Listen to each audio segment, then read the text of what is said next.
Are souls free to travel across outer space?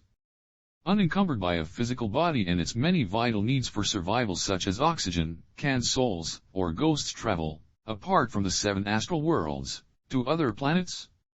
Can a soul be reborn on another planet? The UK Mirror recently carried a fascinating article headlined, "Genius Russian Boy Can Remember Previous Life on Mars in Astounding Detail."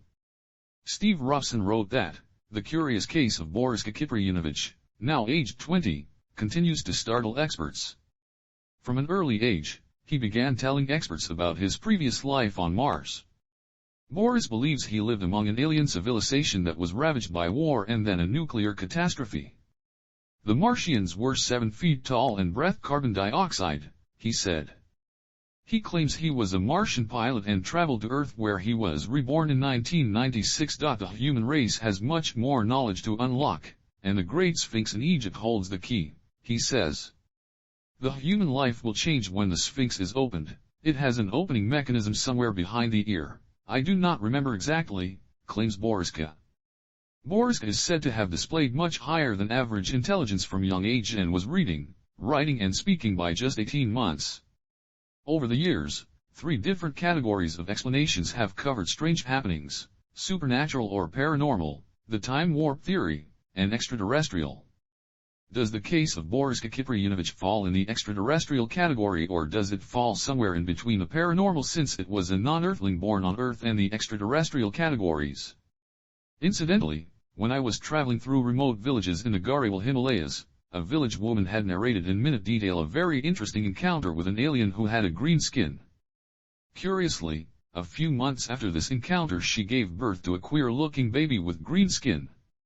News of the happening spread fast even from such a remote area, and photographs of the green baby were taken, but unfortunately, the baby died before it could be scientifically examined. However, after hearing the accounts, scientists dismissed them as those of gullible people. Yet significantly, the majority of worldwide sightings of unidentified flying objects or UFOs, and often their occupants, have not come from illiterate, gullible people or people of unsound mind or prone to hallucinations. Many unimpeachable accounts of sightings are on record. Jimmy Carter, the former U.S. president, was quoted by the National Enquirer as saying, "I am convinced that UFOs exist because I've seen one. It was a very peculiar aberration, but about 20 people saw it. It was the darndest thing I've ever seen. It was big, it was very bright, it changed colors, and it was about the size of the moon. I for one would much rather believe documented accounts by such personalities of repute and many others like Nicholas Roerich, the famous Russian painter with such close connections with India, Sir Francis Chichester, the well-known flyer, sailor, and navigator, than what scientists would have one believe." One of the most fascinating sightings of UFO occupants took place in Brazil. Jose C. Higgins, a member of a survey crew, was left to face 3 alien entities after other crew members fled. One of them, said Higgins, used a stick to make 8 holes in the ground that suggested a solar system with 7 planets. The entity pointed to the outer one as being their home and called it Torque, later interpreted by UFO enthusiasts to denote that they came from Uranus. The majority of scientists, including the well-known astronomer and writer Carl Sagan, have been skeptical about UFOs and the existence of extraterrestrial beings. After all, they argue, it would require not only highly advanced technology to conquer time and space and travel to Earth, but a high level of not just intelligence but evolution and development as well. In any case, why would such advanced beings want to visit us, clearly primitive by comparison, on Earth? Even if they do so and travel at the speed of light 186,000 miles per second, it would take several hundred or thousand years in planetary time to visit us and return to their planet.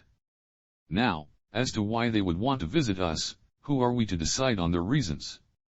On Earth, don't so-called advanced people visit so-called primitive tribes or communities, often spending long periods with them documenting their way of life? Talk of several hundred or thousand years in planetary time is no doubt based on presently known scientific calculations, but we all know that time is relative. Moreover, nobody has been able to measure the speed at which our thoughts or mind travels. In less than a second, your mind can be in London, New York, Tokyo, etc., etc., Mars, Uranus, Neptune, etc., etc. Of course, The mind is not a metallic spaceship, but then the scientists are assuming that interstellar travelers, if they exist, must have conquered time and space. To illustrate a point, remember that ancient time, mythical or otherwise, when Icarus tried to fly with wings of wax.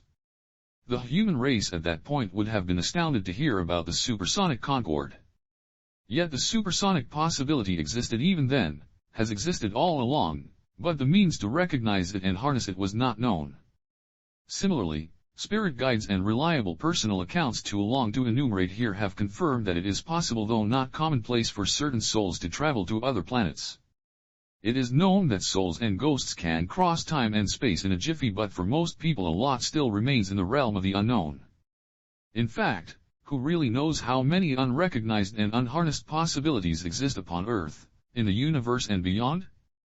An excerpt from the Song of Creation is particularly thought-provoking in this context. Who verily knows, and who can here declare it, whence it was born and whence this creation comes, / the gods are later than this world's production. Who knows, then, whence it first came into being, / he, the first origin of this creation, whether he formed it all or did not form it, / whose eye controls this world in highest heaven, he verily knows it, or perhaps he knows not.